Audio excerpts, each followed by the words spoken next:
Darkcast Network. Welcome to the dark side of podcasting. This case shocked the nation in 1978, so much so that it made the pages of the New York Times under the headline, "Police Subdue Hospital Worker Who Killed Wife and Unborn Child." The images captured that day were so powerful that a local newspaper photographer went on to win a Pulitzer Prize for spot news photography, freezing a moment of unimaginable violence and human collapse in time. This is considered one of the most heinous crimes in Pennsylvania's history. And while it is, first and foremost, a devastating tragedy, it's also a rare case that gives us a glimpse into how the justice system handles severe mental illness and what rehabilitation can look like when prison isn't the answer. This is the rehabilitation of Richard Greist.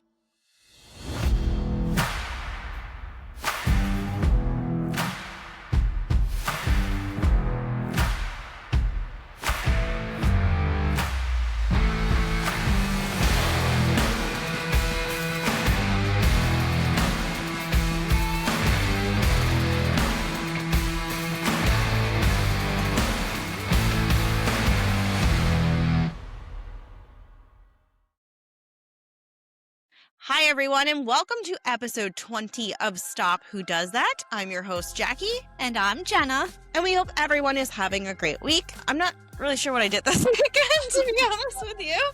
But we're just trucking through the week here and trying to get through this cold Alaska winter that we're having in Pennsylvania. Yes. How about you, Jenna? Yeah, the Alaska that we never signed up for. It's still lingering here in the Northeast NPA and all those surrounding states. And yeah, just getting through February. We're approaching Jackie's birthday next week and a bunch of court trials all starting next week. So I think this weekend, Jackie, we're going to brush up on those and make sure we know the lineup.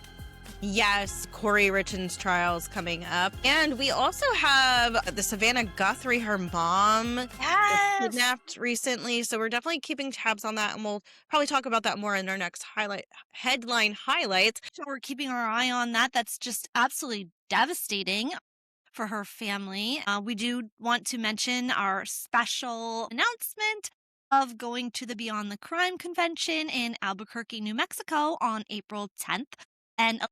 And we're very thrilled for this opportunity. We will be doing a live podcast. We will have a table set up and we will be at the convention. We ask everybody to come out if you want to meet us and just have a good time out there. Gabby Petito's mom will be there, the attorney for John Wayne Gacy, a bunch of detectives. There'll be some canine dog trainers I saw, cadaver dog trainers, and all sorts of fun stuff out there. So we will be posting the code for tickets. So keep watching our social media and sharing with your family and friends who love the true crime world too. And if you're able to leave us a review on our Apple Podcasts, we would really appreciate it. Yes. If you want to get tickets to the Beyond the Crime Convention, you can go to www.beyondcrimeconvention.com and you can use the discount code Beyond-Stop to get a discount on your tickets. Yes. All right. Well, Jenna, let's get into the case of Richard Greist. Just an FYI for you guys, this happened not too far from where I grew up. I do remember hearing about it as I was growing up, but not completely understanding the full gravity of what happened in 1978. This is before I was born, obviously. But, you know, the area mentioned, I frequented that area, drove those roads, and things like that. So I just definitely have a new perspective on where I come from and what happened there, but we will dive into it. So Jenna, take us back to 1978. We're going back in time for the case today, way back in time. In early 1978, Richard and Janice Greist appeared to be building a full grounded life together in Sanatoga, Pennsylvania. They lived on a picturesque 9-acre property along Sanatoga Road. Their white farmhouse set back from the street with a fountain in the front yard and the Schuylkill River stretching quietly behind it. The home itself was spacious for a young family, 5 bedrooms, 2 bathrooms, nearly 3,000 square feet, with wide living areas and multiple fireplaces that suggested warmth and stability. That's quite a nice home for 1978.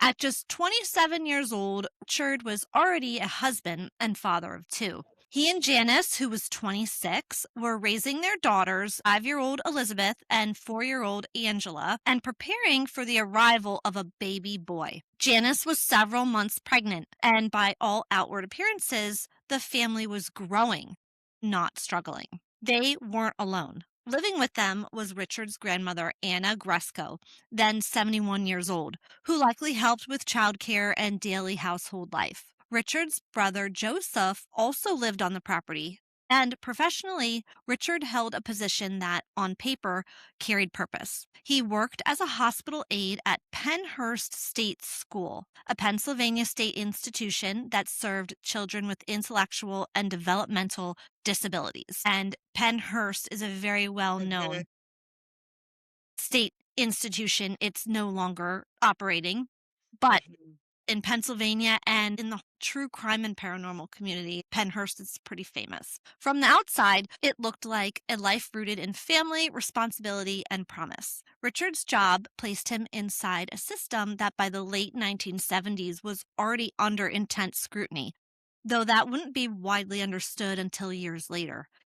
Pennhurst State School is now known as the, quote, shame of Pennsylvania, as it was a state-run institution for people with disabilities in Spring City, Pennsylvania, that operated from 1908 to 1987. It became infamous for its extreme overcrowding, neglect, and abuse, ultimately serving as a catalyst for the disability rights movement and the deinstitutionalization movement in the United States. One can only imagine the horrors he witnessed daily at his job for the last 8 years. Whatever line separated those two worlds collapsed on May 10, 1978. Before we get into the details of this crime, we do want to issue a trigger warning. So this segment will discuss a violent crime that includes harm to an unborn child. We encourage listeners to prioritize their well-being and skip this segment if this content may be triggering. So on May 10th, 1978, around 2 p.m.,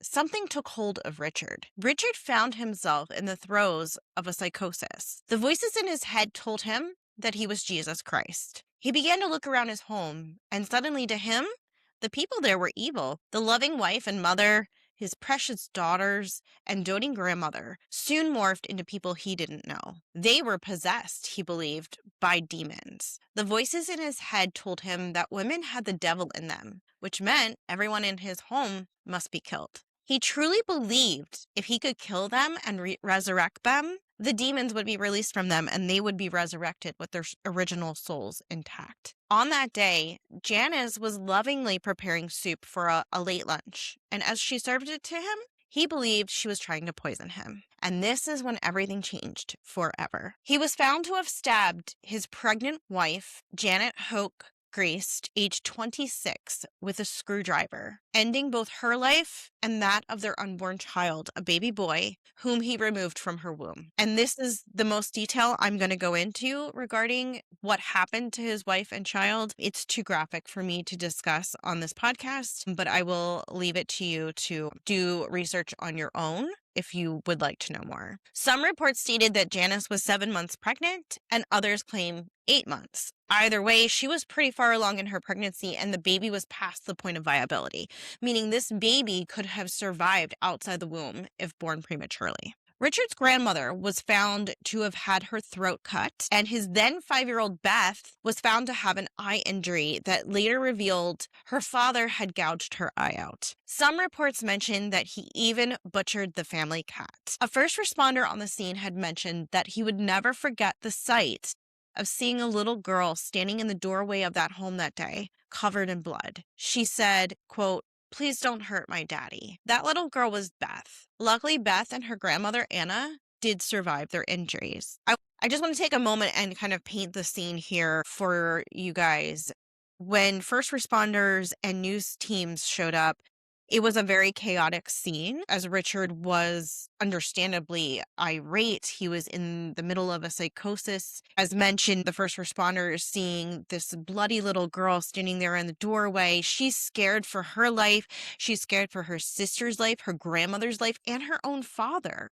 I think the words of her saying, "Please don't hurt my daddy," really just hit home because as a child, even though he did that to her, he gouged her eye out. She's concerned about her father's safety as she's seeing the police chasing him around. There is a reporter from the Pottstown Mercury who happened to arrive on the scene while the police were chasing Richard. And in that moment, he saw Richard running toward him. And instead of moving out of the way or running himself for safety, he decided to snap a photo. And this photo is actually what won a Pulitzer Prize. And I'm going to pull that up for you guys so you can see because it was taken in real time shortly after the crimes were committed here. So here it is. As you can see, there is some member of law enforcement running after him. You could see the farmhouse in the background. It looks like a really beautiful property. And then you see Richard here. He does not have his shirt on. It's a black and white photo, but there are drops of blood all over him. And I can't believe how clear and the quality of that photo is, especially for, 1978. Richard is in motion, like he's running. And that photographer had one chance Right. to get this photo. I can't believe how clear it is. Yeah, I mean, yeah, because I remember seeing things in my parents' yearbooks from 1978, 1979, and the quality was grainy, Yeah. not that great. But this is pretty clear. I mean, And you he can was read, really close. I mean, my can gosh. you imagine the fear in that photographer as Richard is running towards you, trying to get away from the police? I Oh, I cannot know. imagine. I know. I don't think they understood the gravity of the situation when they pulled up. I mean, obviously they're seeing this little girl there, but I don't think they knew maybe No. what was upstairs in the house. The wife and so forth. So I can't imagine how chaotic this was, but I always think about his daughter and how afraid she was, just not I completely know. understanding what was going on and why daddy was behaving And like this. what So, a contrast from the beautiful home on the yeah. Schuylkill River with beautiful trees. It's May. All the trees are getting leaves. It's green. It was probably a warm day. What a contrast to the horrors that took place right Mhm. there in that scenic home. Oh, I know. I was able to find the Zillow listing for that house, and it was beautiful. Hmm. It's a large property. There's multi-acres. It's just a shame what happened there. But after he was apprehended, there were some reports I read that he tried to say his brother Joseph had something to do with this. He was like, "Joseph, why did you do this?" So I don't know how put together he was after the fact or what that was about. But there were reports that he was like calling out his brother at first as he was being led away. Once the police apprehended him and had him in handcuffs, he was taken immediately to Chester County Hospital in Westchester, Pennsylvania for an evaluation where he was found to be amidst a psychotic rage that led him to commit such heinous acts. A non-jury trial, also known as a bench trial in other official documents, in July and August 1980. So that's about 2 years later. They went to a bench trial. Greist was found not guilty by reason of insanity by the late Common Pleas Court Judge Thomas Pitt after a defense expert testified that he was suffering from psychosis at the time of the attacks and could not legally distinguish between right and wrong. This verdict was extremely controversial at the time and a precursor to similar finding for the would-be assassin of President Ronald Reagan. If you're wondering what a bench trial is, it is a court proceeding where a judge, rather than a jury, hears the evidence, decides the facts, applies the law, and delivers the verdict, essentially acting as both judge and jury, which I feel like is not very common. Mm-hmm. because we just don't hear of that too often, especially in homicide cases. No, and that's why this case is just so unique, because there were so many things that made this different than most cases we hear about. Yeah, and could not distinguish legally between right and wrong. I can see why that's extremely controversial because you can say that about anyone unless you're undergoing a psych eval, I guess. Mm-hmm. That could be a defense easily used. Well, we talked about this with Jamie Sylvanic, right? And that's why Mhm. they say that children should not be held to the same standards as an adult, because they don't have the executive functioning to be able to distinguish right from wrong. So it's kind of like the same application here. When someone is Yeah. delusional or in a psychosis, are not in a frame of mind that would enable them to know right from wrong. There's like a parallel there when we think about it, between children committing crimes and then the With the brain. yeah Yeah. exactly Yeah. yeah Also, at this trial, the prosecution argued that Richard was not insane, but rather under the influence of amphetamines and hallucinogens, had been up all night the evening prior. So that's also another controversy. Are you insane or are you under the influence of drugs? mm-hmm yep And that has a determination has to be made on that as well. The defense argued that per two psychiatrists who testified, Dr. Robert Sadoff and Dr. Daniel Schwartz, Richard was legally insane, likely prior to the drug use. So there you have it. They're saying he was already insane right before he even took drugs, right. which I understand that. I mean, there's a difference between a sane person getting on drugs and an insane person then taking drugs. So some of the reports had said, leading up to the day of the murders, there were some red flag behaviors that he was demonstrating leading up to that. Mhm. So it does call into question his profession, how much Working at that was Pennhurst causing the psychological stress that he was under. with Yeah. witnessing daily abuse Mhm. and mistreatment of children and at the facility, I cannot imagine that it wouldn't take a toll on your brain. I Right. mean, I mean, to put it in perspective from what I know about Pennhurst, is that there was one nurse to, I want to say like 80 children or oh my 90. God. I mean, something really high. That ratio was insane. And a lot of those children, Jenna, never learned to walk, Ugh, they were because there was no one to take them out of their cribs or get them outside to exercise. I mean, they would be in their own feces and things like that. So, I mean, for him to be a father, right, to go into work every day and you see atrocities like that happening, I can only imagine. and he was only 27 years old. He I was mean, young. that's very young, and he was working at Pennhurst for 8 years. Yeah. So he started working at Pennhurst, Jackie, when he was 19. Yeah. I mean, Yeah. that's still an adolescent. I mean, I just feel like his brain was imprinted at that young age of all those horrors that he was Right. seeing day in and day out. He wasn't like a fully formed adult when he started working there. So I just feel like that definitely contributed to his mental illness. And research shows that if the defendant has a pre-existing severe mental illness like schizophrenia, bipolar 1 with psychosis, and drugs exacerbated it, courts may still allow NGRI, not guilty by reason of insanity. However, if drug use alone is the sole cause for the psychosis and there is no pre-existing mental health issues, not guilty by reason of insanity is less likely to be accepted. And that explains it pretty well. Yeah, and it makes me think of the Nick Reiner case. And there Yeah. was talks of maybe he was on drugs, and then he also had this underlying schizophrenia going on. Yes.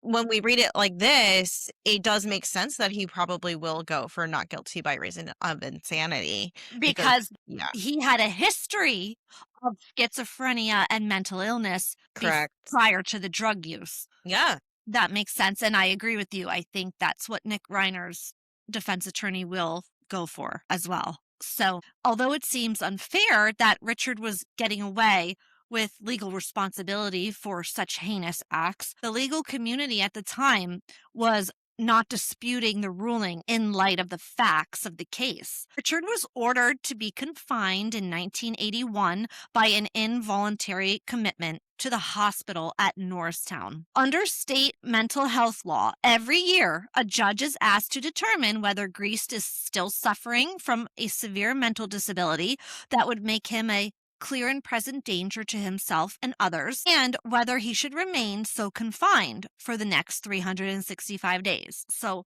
it was an annual review Yep. that the judge would make. And this reminds me of Ed Gein, because Ed Gein was also committed to a state hospital instead of prison, because Ed Gein had mental illness prior to his acts with the bodies and the grave robbing. I do believe Ed Gein was also coming up for these reviews as well, but he was just constantly being found Right. to still have Yep. schizophrenia. Ed Gein was not really rehabilitating or Wasn't getting overcoming. better. He Yeah. wasn't getting better at all every year. So that makes sense. So the judge is reviewing this every 365 days to determine. Well, essentially what happens is when you're found not guilty by reason of insanity and you're placed into a psychiatric facility, you don't have a set sentence. It really is dependent on your rehabilitation and stability mentally. Yeah. So these reviews every year are meant to have these check-ins like, are you ready to go back into society? Nope. All right, we'll see you again next year and next year and next year. So I'm sure you guys are wondering, what does it mean to be found not guilty by reason of insanity? Like I said, this means you're sentenced indefinitely to confinement without a set number of years. You're placed in a forensic psychiatric hospital and constantly evaluated to be deemed sane enough to return to society. The goal isn't to punish, but to stabilize the person until they no longer pose a risk. Is forensic psychiatric confinement really any different than prison? What's a day in the life like? Is it a quote, walk in the park? Based on my research, I found that patients in these facilities, they are expected to wake up early, take medications daily, do head counts, unit checks. They're never allowed to sleep in, skip medications, leave the unit, or refuse evaluations. These patients are expected to attend individual psychiatric appointments, group therapy, occupational therapy, and psychological testing when appropriate. All therapies and sessions are heavily documented, as these are considered court documents, and the patients are assessed on their ability to provide insight into their crimes, understanding of their psychiatric condition, and how to notice warning signs that they may be heading into a psychosis so they can seek out preventative care. So it sounds like to me, Jenna, it's all about educating this person on what they're suffering from. Yeah. So that way they can be proactive to prevent psychoses from happening and to stay diligent with their medications to stay stable. Yeah, I do want to mention for our listeners, if you've never seen the movie Girl Interrupted, I a good one. highly recommend it. If you want to see how this plays out in a real facility, that movie Girl Interrupted does all of this. They are different cases with different mental issues, and some of them are rehabilitated and get to leave the facility, and others, like Angelina Jolie's character, they do not. So it's a really good example, and it kind of lays it all out for you if you're interested in seeing what life is like at one of these mental health facilities. Yeah, that's a great point. Such a great movie, and it's a such a book good as movie. well. Yeah. Yeah, it is. Yeah, so because their sentence is truly indefinite, being released is heavily dependent on one's progress in therapy, their behavior while confined, and risk of future threat. Depending on the individual, some patients wind up serving a sentence for their crimes much longer than they would have if they were sentenced to traditional prison. So I found that to be interesting. Because when you think some people, maybe they're not responsive to their medications, maybe they're having behavioral issues with others, and that just constantly keeps setting them back and resetting their clock almost. So it really is dependent on proving yourself while you're in this confinement. Some patients are eventually released after years of earning back the right to live amongst members of society. This means they must be psychiatrically stable for many years, documented insight into the crimes, medication adherence, and demonstrating responsibility and trustworthiness as they were slowly granted community reintegration privileges, such as attending church or group therapy off-site, which we'll talk about later, but they do give Richard opportunities over the years to do such things. Once a patient demonstrates these things, the county mental health authorities can then remand a patient for outpatient care, which means courts no longer have the authority to hold a patient against their will, and they can be released. Despite having most of their freedoms taken away while under forensic psychiatric care, patients are still allowed to form relationships and even marry. So, Jenna, tell us about some of Richard's relationships. Yes, believe it or not, this man was not unlucky in love. To the contrary, you might think he probably lived alone for the rest of his life. Well, he didn't. He married a few times. Although Richard was institutionalized for the brutal murder of his pregnant wife, mutilation of his unborn son, and violently assaulting his then 5-year-old daughter and elderly grandmother, this apparently did not dissuade women from finding him to be a suitable partner. 1990, Richard got married a second time to Patricia Louise Griffin, age 38, a psychiatric nurse whom he presumably met as a patient. They were married in May 1990 on the grounds of the hospital, which I couldn't picture a more strange setting for a wedding. I can't. A mental hospital wedding. I mean, this goes to the title of our podcast. Stop. Who does that, right? Who This gets is where our married? title comes from. We listen to stories like this and we go, who does that? Well, Who apparently does Patricia that? does that. Who does that? Who gets married on the grounds of a mental hospital? Patricia Louise Griffin. And you know what? She's doing her own thing. She's not your traditional bride in any way. I hope they didn't have to pay for the venue fee for that. Probably got it for free at this point, you know. According to the Pottstown Mercury, Patricia was interviewed around the time of the wedding, and she said she was not bothered by Richard's past and was looking forward to a good marriage. She even told court officials she felt comfortable with her husband and found him to give a sense of, get this, Jackie, a sense of stability in her life. Okay. I don't know. What kind of life are you living? I don't know. This woman is a psychiatric nurse. Let's not forget. So she was getting stability from Richard Greist. That is scary. But keep in mind, she couldn't live with him. So maybe that's what made it work. She didn't have to live with him.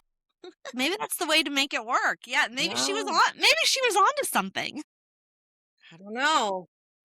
On May 31st, 1991, just a year after the wedding, Patricia was found dead in her Norristown home, appearing to have overdosed on drugs.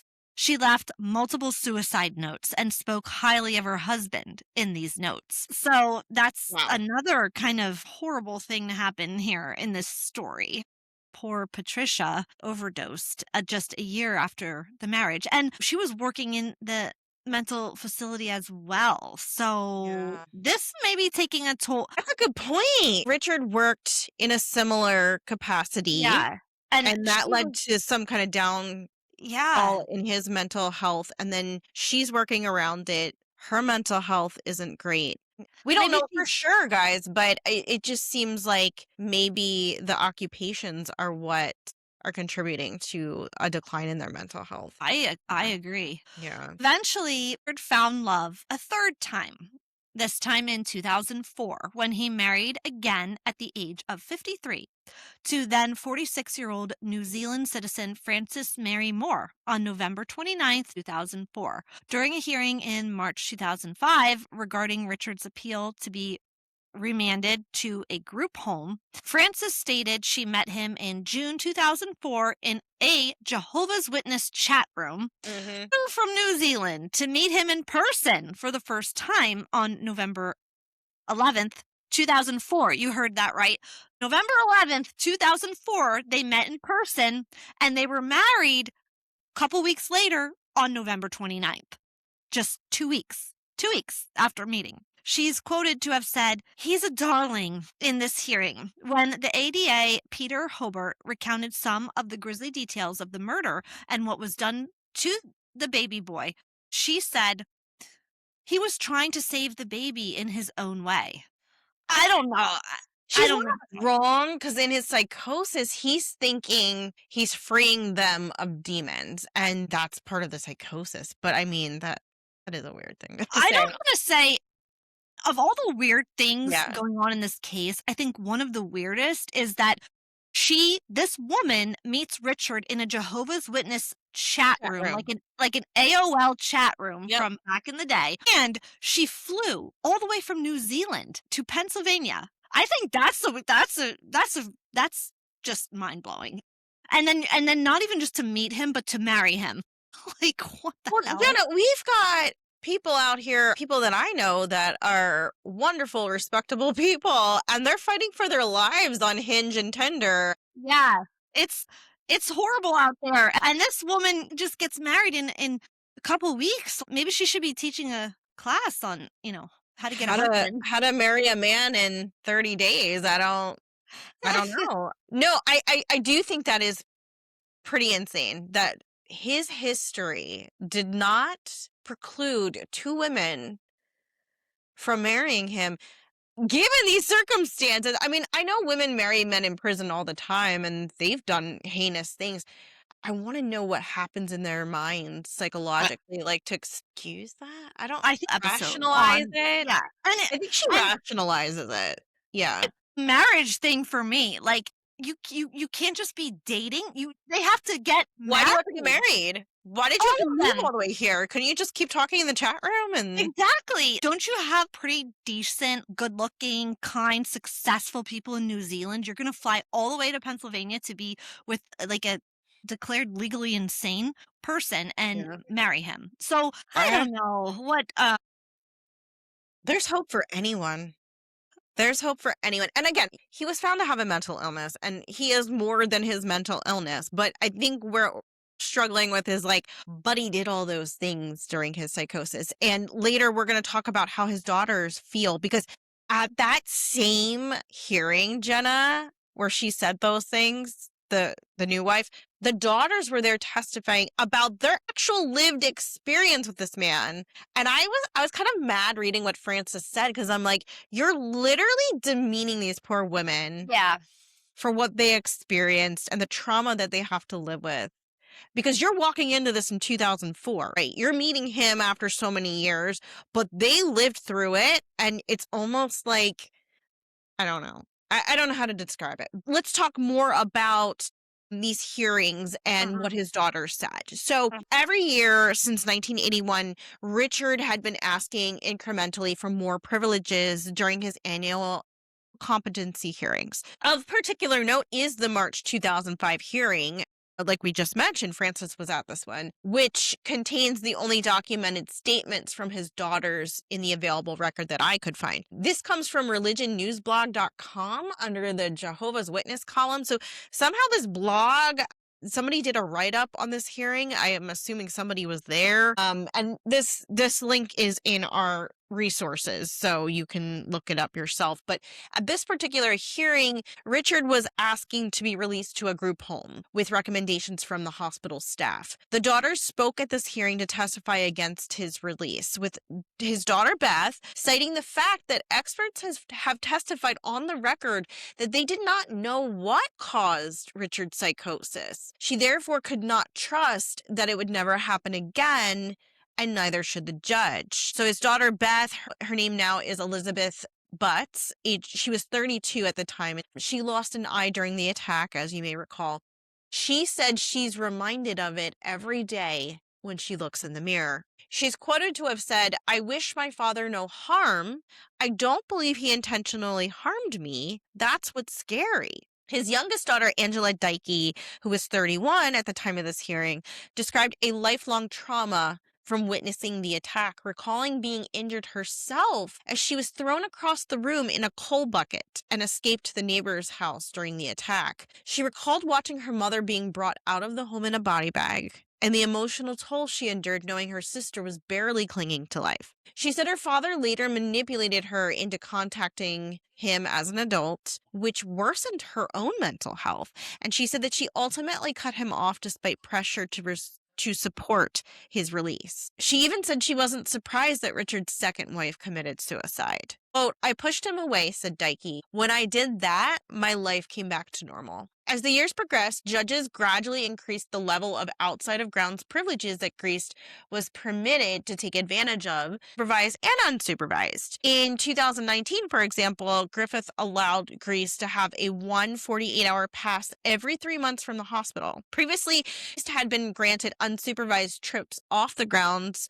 for a 12-hour period every month, plus 3 24-hour passes every quarter. And from what I read, he would return on time every time. So he definitely proved himself to be trustworthy when he was granted these off-campus privileges. But I find it to be very striking that his daughter mentions that they don't know what caused that psychosis that day.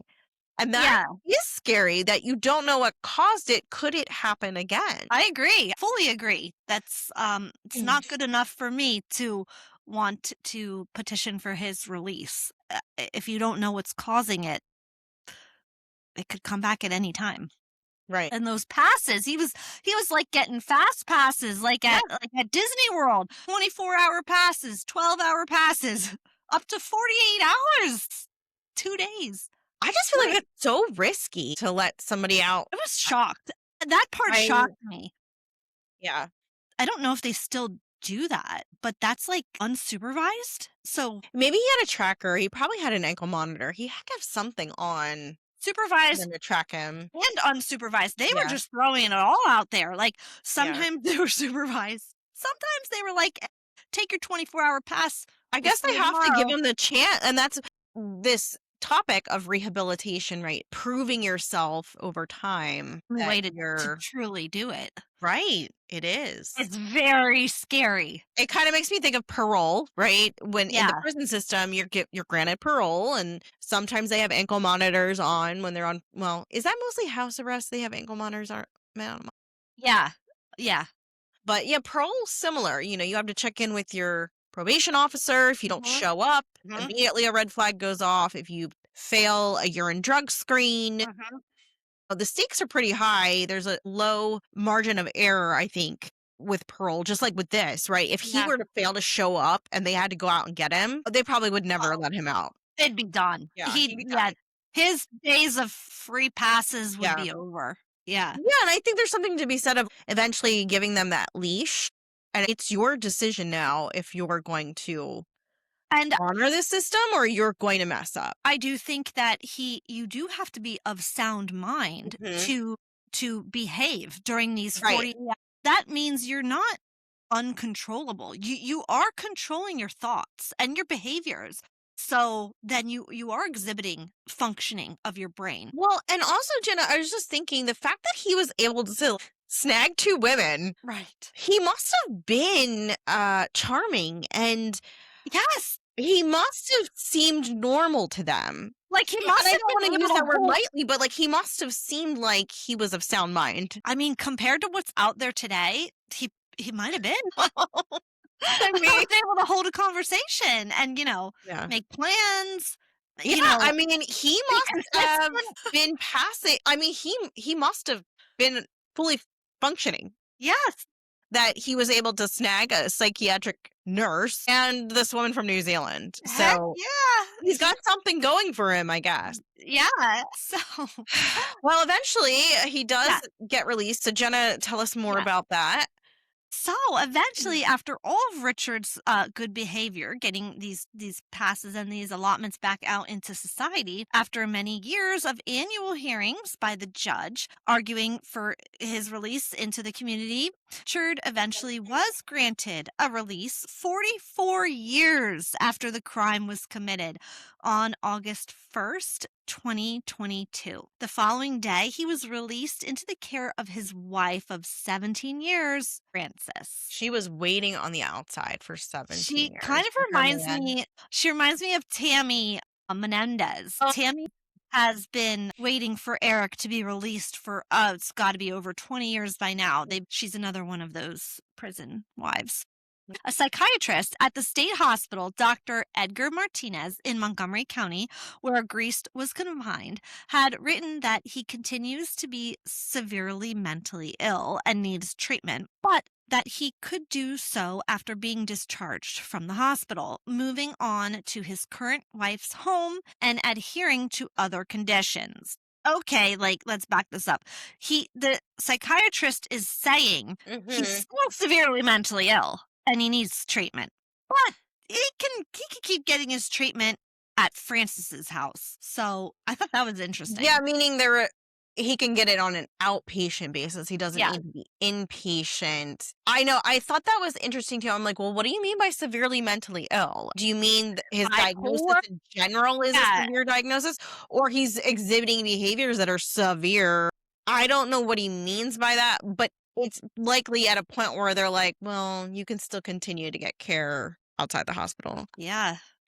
The judge and Dr. Ira Brenner noted that the original diagnosis of Greist as suffering from paranoid schizophrenia had been abandoned over the years. Martinez, in his last review, said Greist suffered from, quote, a brief psychotic episode that had been resolved. He now suffers from antisocial behavior that is unspecified, which I think we all kind of suffer from some kind of antisocial behavior. Like that, I wouldn't classify that as severely mentally ill. Yeah, so, I don't know if that's what he meant by that, but I guess this is to what Beth was saying, that they don't really know what caused that psychotic episode. Yeah. But he's fine now. Yeah. And Brenner said, I've never seen any evidence of schizophrenia.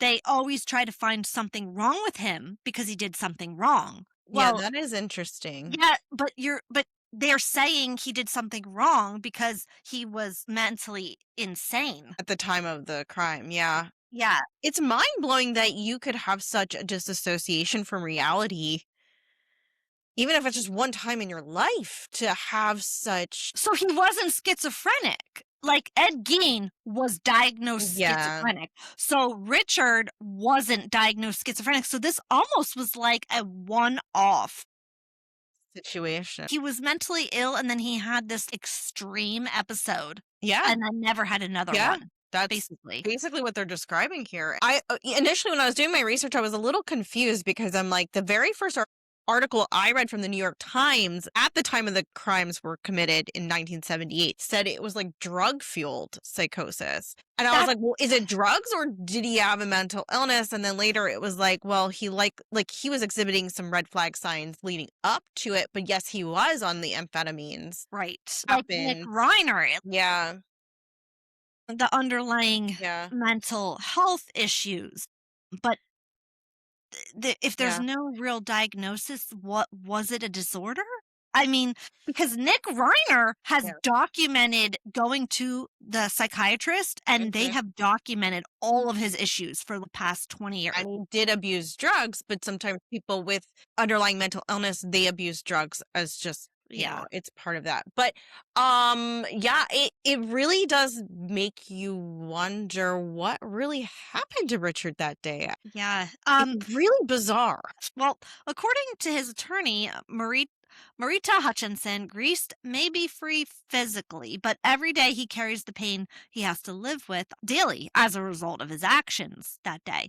Even though it's a happy occasion, he still lives every day with the guilt over the death of his wife, his unborn child, and the injuries to his daughter and grandmother, she said. The Chester County District Attorney, Deb Ryan, disagreed vehemently with his release, stating, quote, "We are very disappointed with the judge's decision in this matter." It read, "Mr. Greist committed one of the most brutal and heinous murders in our county's history, and his release over our vehement objection is deeply troubling. In the 4 decades Mr. Greist has been at Norristown State Hospital, our office has unwaveringly maintained that he should not be released. We are considering our options regarding an appeal." According to reports, since his release, Richard has been traveling to see family out of state, attended his father's funeral, visited his first wife's grave, and re explored the area where he used to live. According to his private psychiatrist, Dr. Ira Brenner, he states Richard's goal after release is to stay as well as he can and try to understand what led up to the events that happened on May 10th, 1978. So, Jackie, he's still living in Norristown. He is. He Yeah. never, it's like, Yep. that's kind of crazy too. Like you didn't want to move somewhere to start a Far, new far life. away. You're far away. So maybe like a fresh start could like you would run the risk of this like never happening again. But to like try to rehabilitate in the same town that this all Mhm. happened, where you're constantly reminded of that day, I think would be detrimental, in my opinion. Well, I think it calls into question, and like this is some of our discussion I wanted us to discuss as we close out here, like justice versus rehabilitation, right? We were talking about this before we recorded. How many people have been, I guess, fully rehabilitated like he has? And I found studies of state forensic commitment systems suggest that a substantial minority of people found not guilty by reason of insanity for serious crimes like homicide eventually gain conditional release into the community. In long-term cohorts, many cases see conditional release rates in the 60 to 80% range over decades, though exact percentages vary widely between jurisdictions and legal standards. So when I was doing research, like there were only a couple states that really did studies on people who are found not guilty by reason of insanity and eventually get out over decades. So like with Richard, it was 4 decades before they were like, we'll give you a conditional release. And this is technically a conditional release. He still has to go to therapy constantly. So maybe that's why he doesn't move away, because he still has to go in person, True. sometimes virtual. True. And I would imagine if he does anything, like he's going right back in. Some things for us to discuss here is, does this re-traumatize Beth and Angela, his daughters, who still live in the area from what I've read? What if they ran into him at the grocery I store? know. I was Right? reading my mean- mind. I just was thinking that, like, what if they run into him at the grocery store? Well, that's not good for their mental health. Like, think of them. They're Yeah. the victims too. I mean, it's Yeah, I know. And then it's like, at the same time, is it important for our society to rehabilitate versus punish people for their crimes? I mean, that's the goal of prison, right? I thought was rehabilitation, but we don't really see that. I feel like being in the Norristown State Hospital gave him a far better chance at rehabilitation. I agree. Yeah. With the combination of therapy, meds, and the constant little bits of reintegrating into Mhm. society, Yeah. I know, I think that I know they don't do that in prison. So No, and I feel like in prison, it's like you might be taking a 19-year-old who committed an armed robbery, or throwing them in prison for 20, 30 years. And from watching prison shows, I've learned that they come out and they're like, yeah, I don't know anything about technology. Like, this is a world I don't even remember, because some of them were locked up in the 80s.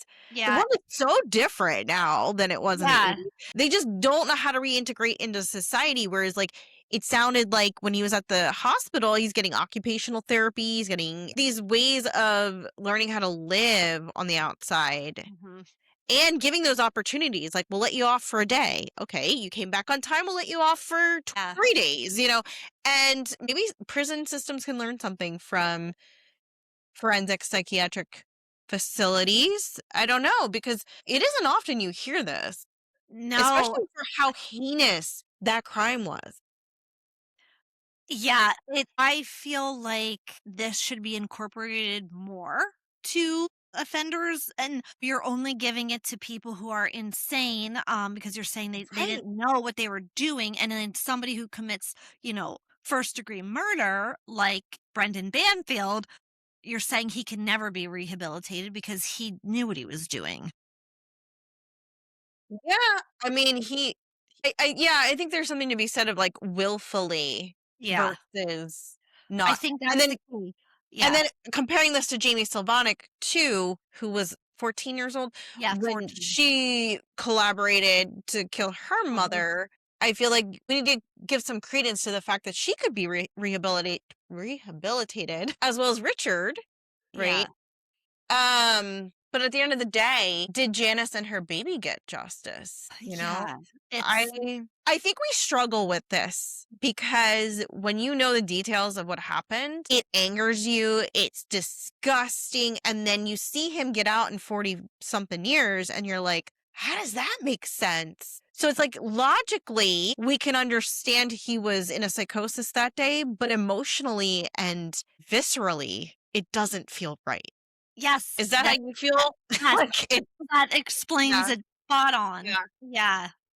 yeah. Some you want to think that somebody can be rehabilitated, but then when you hear the heinous and how violent the crime was, you think, how is that possible that somebody could be rehabilitated? And the fact that they never gave him a proper diagnosis for what Mhm. caused it adds another layer of complexity to this because you're like, well, he doesn't even have an official diagnosis of what caused the event that day, but you're still letting him get that chance to come out.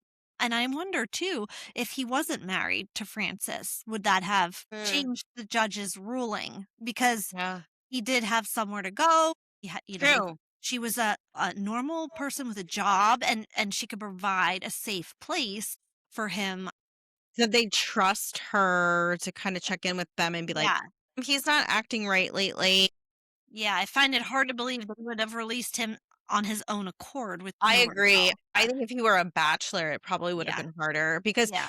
like they were saying, a lot of it is having insight into your condition and knowing the red flags and when to get help. So I think knowing that she was around gives them some kind of Yeah. safeguard that she would call his psychiatrist and be like, He's talking to himself today. I need to get him Right. checked out." So I agree. I think that that changes things a little bit.